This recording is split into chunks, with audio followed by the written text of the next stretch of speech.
They're just going to use that to push more power through all of that. And it's looking like NVIDIA is looking to push more VRAM to the consumers because, again, at Computex last week, with a whole lot of discussion of different AIB partners and various different companies that would have insider track knowledge, the 50 Super Series appears to be ready to go.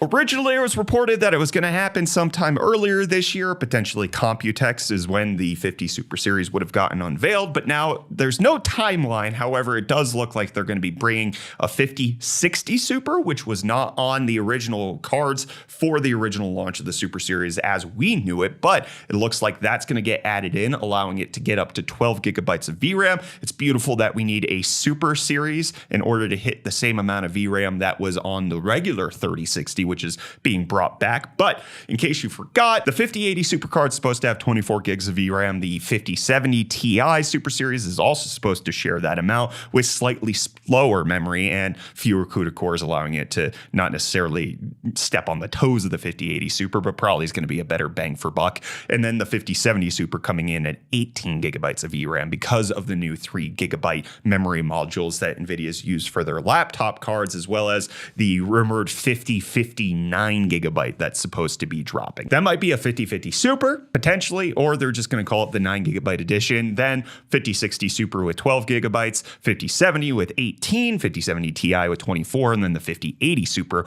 with 24 gigabytes as well. So there's going to be some changes. Price points, who knows, especially with AMD dropping the 9070 GRE for the exact same MSRP as the 9070 and reviews kind of lambasting it for that reason.